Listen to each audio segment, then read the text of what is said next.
Good morning, welcome to Morning Outlook. This is Kim speaking on Thursday, the 11th of November. So, Armistice Day,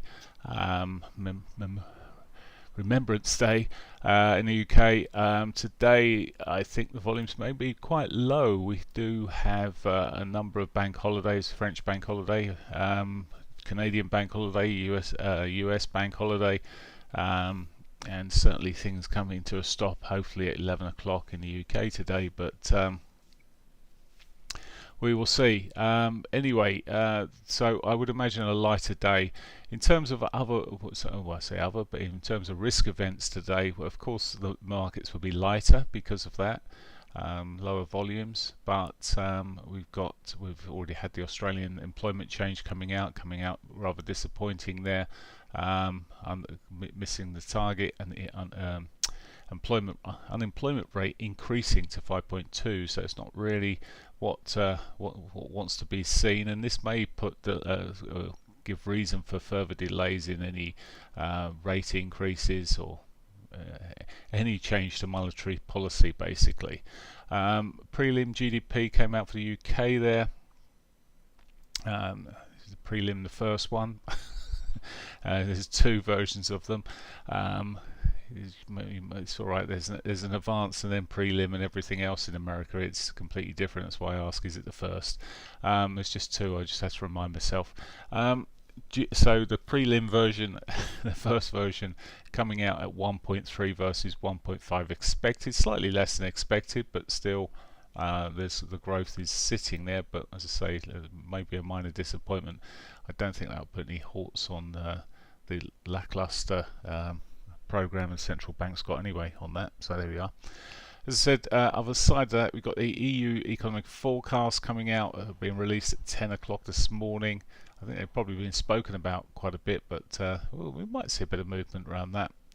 And then the governor, the board member, Mitchell speaking for Switzerland. So okay, 5:30, nothing much there. So quite a quiet day in terms of news-wise, and of course those bank holidays. However, what happened yesterday, goodness, certainly made up for it.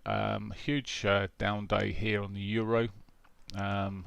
Really just going back, taking out some key lows there that have been sitting. The prices have been sitting around, trying to get past, and well, cleanly taken. This often happens when you keep on knocking at the door enough. Eventually, it breaks. And anyway, selling off there.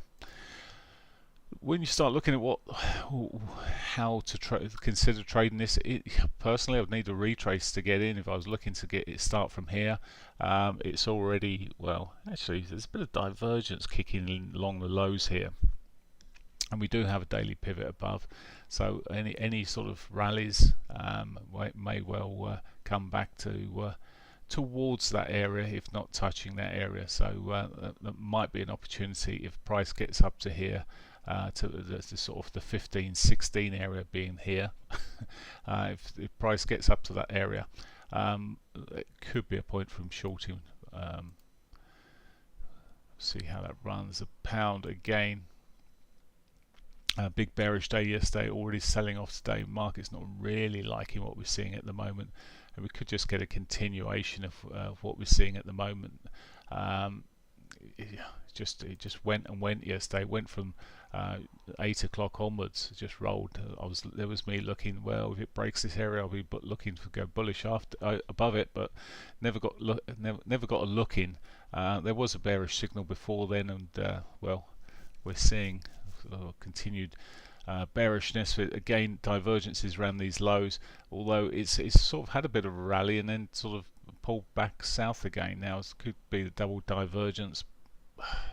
Difficult one there. Again, if I wanted to be jumping aboard the sell side of this, I'd need to look for a retrace. Dolly Yen.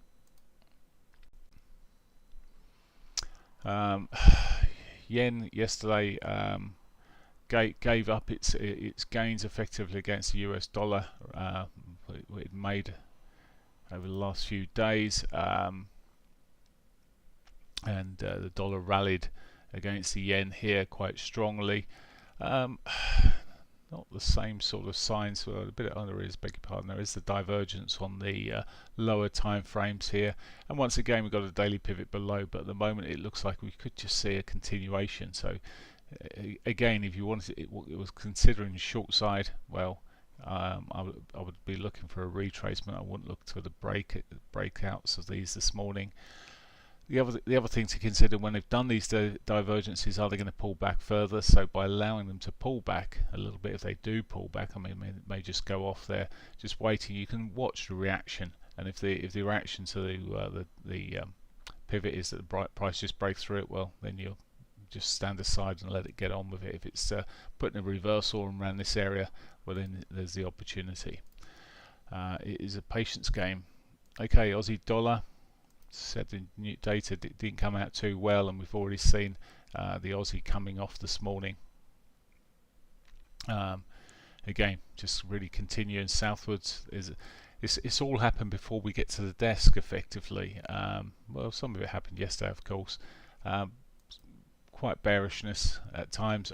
It's divergence not really there, and but jumping aboard from where it is doesn't look the cleanest at this stage either. So again, if these markets might move back a little bit, you get some retracements, maybe the opportunity would come.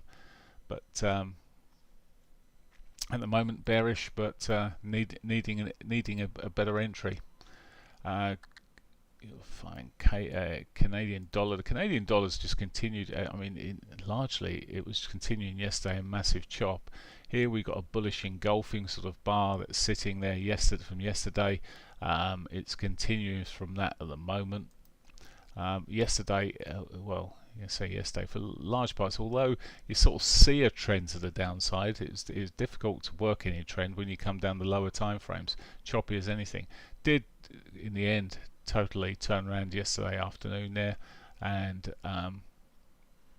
at the moment pushing further north. Here we go. See how choppy it has been, and it was choppy yesterday and difficult to look at what was going where for quite some time. Later in the afternoon it turned around one way then the other.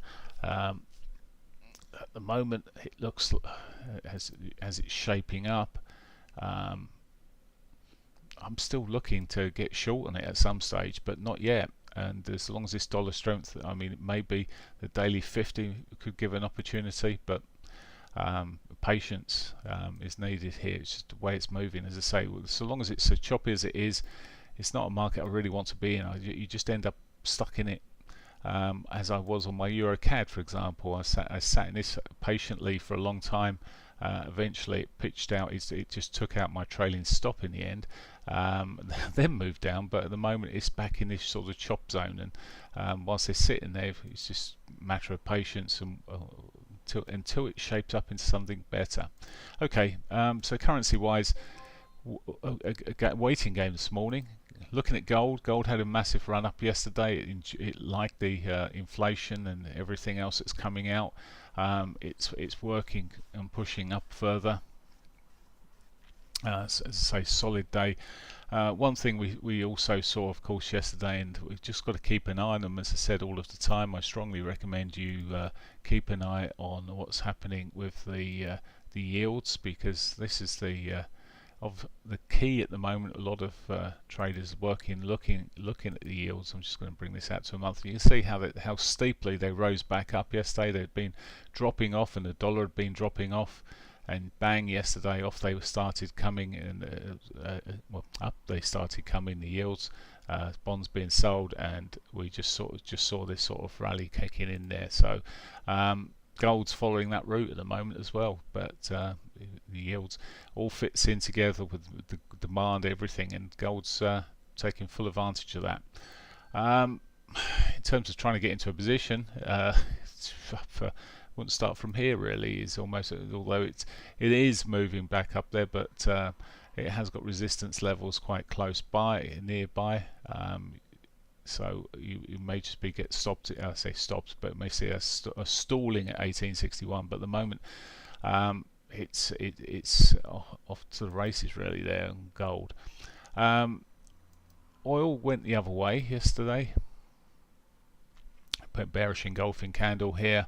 Are we going to see a continuation to the downside here? Just looking soft at the moment. It's consolidating around the lows, sort of flaggy, and it does look quite weak. My preference is to trade it later in the day. I'll see how it develops, but as I say, I'd rather when the volumes start coming through. Although bank holiday today, volumes may be lighter, but we may still see these futures running off south. Right, that's that. Let's have a look through into. Bring the other markets up here. Look at the indices. It's 802, good, can do this. Hong Kong index is pushing up the other way through the evening there, through Asian session, beg your pardon. And the Nikkei also finding a bit of a buy at the moment, being on the buy side. But led by, well, you look at what happened yesterday with the FTSE there pushing through new near-term highs. Selling off at the moment, started the morning on a bit of a sell, but probably not surprising when it's been pushing up quite so strongly. In fact, it's over, it's well and truly outperforming in terms of the European markets. DAX yesterday, all it can manage is further consolidation, but this consolidation just looks like at some point it could fire up further. And the CAC, well, again, yesterday pushing there. Well, actually came off yesterday. Today pushing back up again at the moment, so it's just catching a bit of a rally, but they're still looking bullish. As well, the US markets, these didn't do so well, coming off quite solidly, but catching a bit more of a bid at the moment. It's same all the way through the three markets there effectively.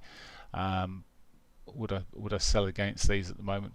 Probably not. I'd rather see some signals, lower highs coming through.